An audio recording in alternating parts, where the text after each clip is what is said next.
भारत के इस जाबाज जासूस रविंदर कौशिक की अब नई आइडेंटिटी थी नबी अहमद शाकिर, और वो एक कमीशन ऑफिसर के तौर पे accounts department in Pakistani army join करते हैं। और इसी क्रम में उन्होंने एक आर्मी में ही एक टेलर की बेटी अमानत नबी से शादी कर ली। वो मिशन स्टार्ट होने से पहले ही खत्म हो जाती है, क्योंकि इंडिया के पास उसका एक पहले से तोड़ मौजूद होता है। कभी बर्फ पे लटाकर पैर के तालुओं में मारा जाता है, तो कभी भूखे भूख से तड़पाया जाता है, प्यास से तड़पाया जाता है, तो कभी अंधेरे कमरे जिसमें आप सिर्फ बैठ सकते हैं काला पानी की सजा के जैसा, उस कमरे में कई दिनों तक छोड़ दिया जाता है। ये कहानी है एक ऐसे शख्स की जिसने अपनी पूरी जिंदगी भारत के नाम कर दी। एक ऐसा जासूस जिसने ना सिर्फ पाकिस्तान की धरती पर रहते हुए भारत के लिए अनेकों जानकारियां इकट्ठा किया, बल्कि वहां के आर्मी में मेजर के रैंक तक गया। एक ऐसा जासूस जो 18 साल के टॉर्चर के बाद भी नहीं टूटा। आइए मिलाते हैं आपको इस जाबाज भारत के सिपाही से, जिसको हम ब्लैक टाइगर रविंदर कौशिक के नाम से जानते हैं। रविंदर कौशिक का जन्म 11 अप्रैल 1952 में राजस्थान के श्री गंगानगर नामक स्थान पे हुआ था। इनके फादर एयरफोर्स में ऑफिसर थे, इसलिए भारत से इनकी लगाव कुछ ज्यादा थी। और 1965-1971 का इंडो पाक वॉर इनके आंखों के सामने हुआ था, और इसलिए ये पाकिस्तानियों से बहुत ज्यादा नफरत किया करते थे। इनके अंदर एक्टिंग का एक जुनून था। एक बार कॉलेज में जब ये गए तो अलग अलग थिएटर्स ज्वाइन करते हैं। थिएटर में एक बार ये परफॉर्म कर रहे थे, और परफॉर्मेंस भी क्या करते थे, आर्मी ऑफिसर का परफॉर्मेंस किया करते थे। एक बार ये परफॉर्म कर रहे थे एक आर्मी ऑफिसर का, जिन्हें चाइनीज सिपाही पकड़ करके ले जाते हैं, उन्हें टॉर्चर किया जाता है, काफी प्रताड़ना दी जाती है, लेकिन अपने मुंह से एक भी लफ्ज अपने देश के खिलाफ नहीं बोलते, न ही अपने देश के सीक्रेट्स को रिवील करते हैं। उस थिएटर में पहले से RNAW के बहुत हाई ऑफिशियल्स बैठे हुए थे। उन्हें एक ऐसे शख्स की तलाश थी जो पाकिस्तान में एक बहुत बड़ी जिम्मेदारी भारतीय रॉ की तरफ से ले और उनकी अहम जानकारियां जुटा करके भारत को दे। और रविंदर कौशिक को देख करके, उनके एक्टिंग से प्रभावित होकर के RNAW की ये तलाश खत्म होती है।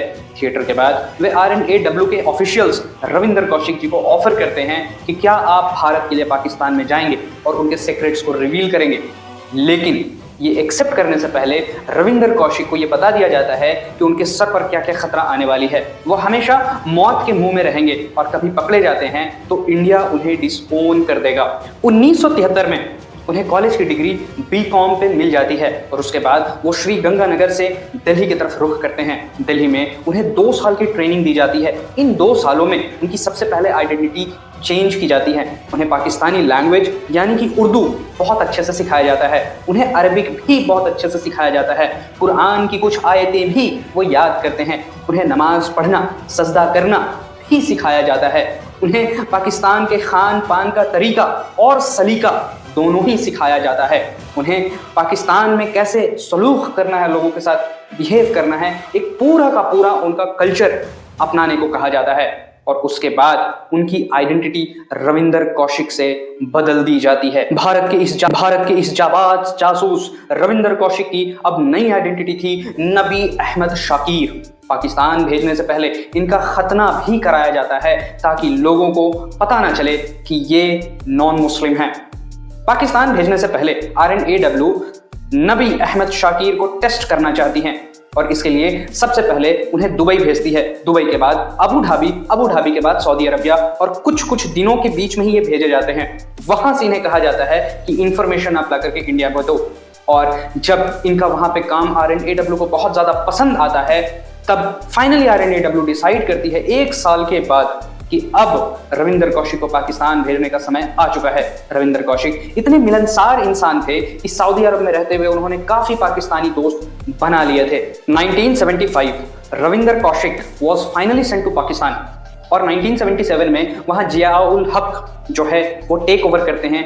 तख्ता पलट हो जाती है, और इंदिरा गांधी को डर हो जाता है कि कहीं जिया-उल हक फिर से हमला ना कर दे, क्योंकि भारत में भी स्थितियां गंभीर होती है, खासकर पंजाब में स्थितियां खराब होने की वजह से इंदिरा गांधी का ये डर और पुख्ता होते जाता है कि पाकिस्तान हमला ना कर दे। और तब इंपॉर्टेंस आती है अहमद नबी शाकिर की। रविंदर कौशिक पाकिस्तान में जाने के बाद कराची यूनिवर्सिटी में एडमिशन लेते हैं। कराची यूनिवर्सिटी से वो LLB करके पास आउट हो जाते हैं, और RNAW को कहते हैं कि उन्हें फौज में भर्ती होने का मन है, क्योंकि फौज में अगर वो भर्ती हो जाए तो वहां से बहुत सारी जानकारियां इकट्ठा की जाती है, क्योंकि पाकिस्तान का जो गवर्नमेंट है वो फौज से कंट्रोल की जाती है। और उस समय चूंकि फौज जनरल जिया-उल हक ही रूल कर रहे होते हैं, तो रविंदर कौशिक का फौज में जाने का जो आइडिया था वो बहुत ज्यादा कारगर लगता है, बट RNAW उन्हें मना कर देती है। काफी जिद करने के बाद एक फौज में, पाकिस्तानी फौज में अकाउंट्स डिपार्टमेंट का एक वैकेंसी आती है और रविंदर कौशिक अपने पहले ही अटेम्प्ट में उस एग्जाम को क्लियर कर लेते हैं और रॉ से उन्हें परमिशन भी मिल जाती है कि now he could join the Pakistani army, और वो एक कमीशन ऑफिसर के तौर पे accounts department in Pakistani army join करते हैं। रविंदर कौशिक इनविजिबल इंक का यूज किया करते थे लेटर लिखने में, और फिर वो लेटर दुबई भेज दिया करते थे। दुबई से एक इंडियन एजेंट उस लेटर को इंडिया में पहुंचाता था, और इस आवागमन में बहुत टाइम भी लग जाया करता था। कभी एक हफ्ते बाद इंफॉर्मेशन पहुंचती थी तो कभी एक महीने बाद। दोस्तों, मैं 1970s एंड अर्ली 1980s की बात कर रहा हूं। उस टाइम पे ये इंटरनेट, फोन इतना नहीं हुआ करता था। पोस्टल ही सबसे आसान माध्यम था कोई भी इंफॉर्मेशन को कहीं से कहीं भेजने के लिए। रविंदर कौशिक का व्यवहार इतना अच्छा था कि अगल बगल और आस पड़ोस में उन्हें लोग काफी माना करते थे। अपने डिपार्टमेंट में भी उनके काम से हायर ऑफिशियल्स बहुत खुश रहा करते थे, और इसी क्रम में उन्होंने एक आर्मी में ही एक टेलर की बेटी अमानत नबी से शादी कर ली। उनसे एक बेटा भी हुआ जिसका नाम रविंदर कौशिक उर्फ अहमद नबी शाकिर ने अरीब रखा। रविंदर कौशिक के काम को देखते हुए पाकिस्तान में उन्हें प्रमोशन मिलती है, promotion to the rank of major. Major बनने के बाद उनकी मीटिंग्स पाकिस्तान के हाई ऑफिशियल्स के साथ होने लगी, पाकिस्तान के ISI के ऑफिशियल्स के साथ भी होने लगी। काफी सीक्रेट इंफॉर्मेशंस रविंदर कौशिक के हाथ लगने लगे, और एक के बाद एक वो सारे इंफॉर्मेशन RNAW को भेज दिया करते थे। ऐसे करके पाकिस्तान के कई कोवर्ट ऑपरेशंस को रविंदर कौशिक के जरिए इंडिया में स्टॉप किया गया। 1979 में एक इंफॉर्मेशन इतनी कॉन्फिडेंशियल थी कि उससे हमारे 20,000 सोल्जर्स की जान बचाई गई। ISI और पाकिस्तान कुछ भी प्लानिंग कर रहे होते हैं, उसका इंफॉर्मेशन पहले से RNAW के पास होता है, और उनका मिशन शुरू होने से पहले ही RNAW ध्वस्त कर दिया करती थी। रविंदर कौशिक अपने घर के लोगों को भी लेटर लिखा किया करते थे, और उस लेटर में उन्होंने ये बता दिया होता है कि वो दुबई में अच्छे से सेटल्ड हो चुके हैं और उनका काम बहुत अच्छा चल रहा है। उन्हें पता चलता है कि उनके छोटे भाई की शादी हो रही होती है पाकिस्तान में। उन्हें छुट्टी लेना बहुत जरूरी हो जाता है क्योंकि वो अपने छोटे भाई की शादी अटेंड करना चाहते थे। उन्होंने एक एप्लीकेशन लिखा जिसमें उन्होंने ये बहाना किया कि वो उम्रह करना चाहते हैं। उम्रह के नाम पे, उम्रह दोस्तों सऊदी अरब में एक हज का छोटा सा पार्ट है, मतलब आप हज नहीं कहते उसको, उम्रह कहते हैं, वो मक्का मदीना जाकर के होता है, एक अलग टॉपिक है। उसके नाम पे इन्हें एक लंबी छुट्टी मिल जाती है, और रविंदर कौशिक पहले दुबई जाते हैं, दुबई के बाद वो दिल्ली आते हैं और श्रीगंगानगर में अपने भाई के मैरिज सेरेमनी को अटेंड करते हैं।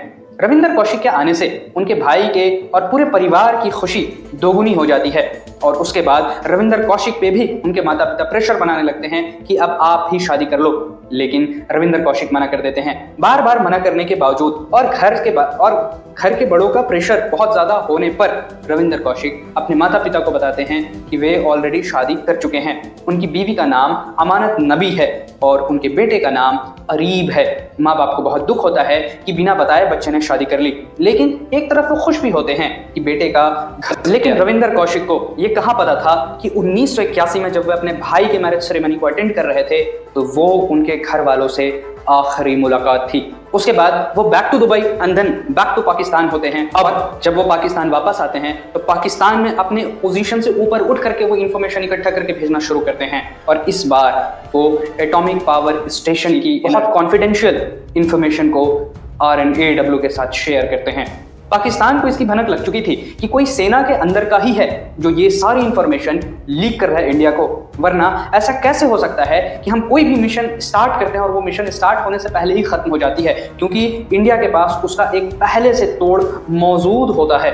और इस चीज की भनक रविंदर कौशिक यानी कि नबी अहमद शाकिर को भी लग चुकी थी कि पाकिस्तान के ISI और पाकिस्तान के हाई ऑफिशियल्स अब सेना के अंदर भी उस जासूस को पकड़ने के लिए एक पैनी नजर बनाए रखेंगे। लेकिन इसके बावजूद रविंदर कौशिक अपने जान की बाजी लगाते हुए अपने देश के लिए 24/7 तत्पर रहते हैं, और पाकिस्तान के हाई ऑफिशियल्स जो हैं सेना के लोगों के जो भी डॉक्यूमेंट्स तक खंगालने लगते हैं, और उन्हें एक बहुत स्ट्रेंज चीज हाथ लगती है।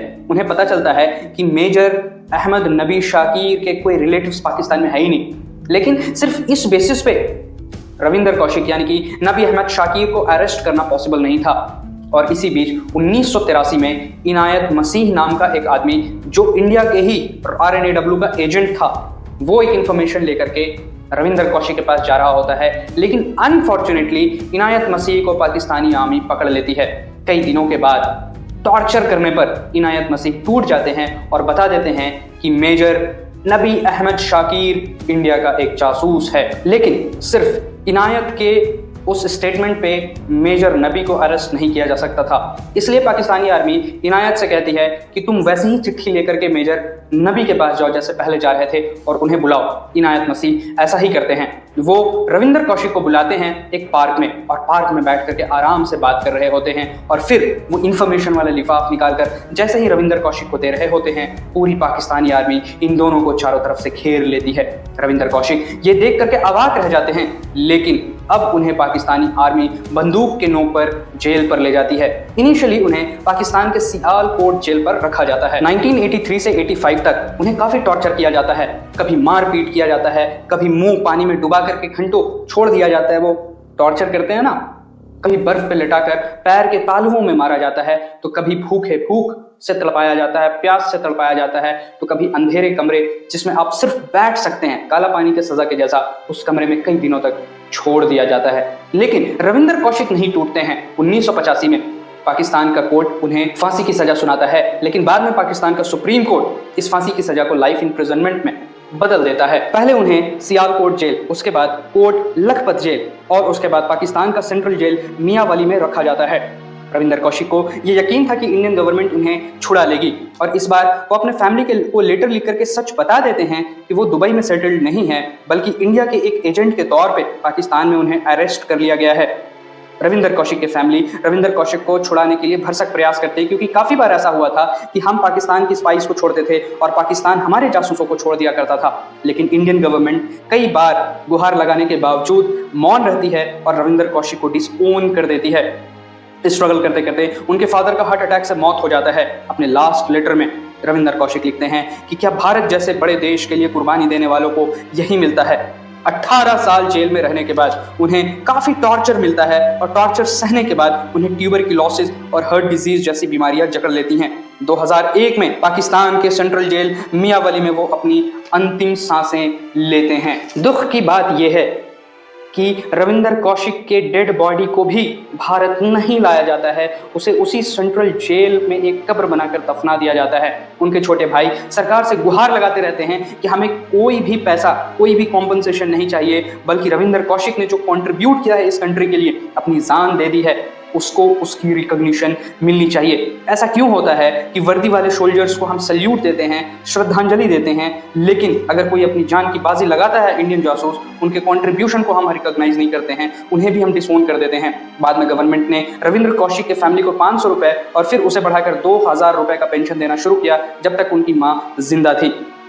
रविंदर कौशिक पे बहुत सारी मूवीज भी बनी हैं, जैसे रोमियो अकबर, एक था टाइगर और अब एक बायोपिक आने वाली है ब्लैक टाइगर। जब भी देश के नाम पे जान की बाजी लगाने वालों का नाम लिया जाएगा, तब तक रविंदर कौशिक जी का नाम बहुत ही इज्जत और अदब से लिया जाएगा।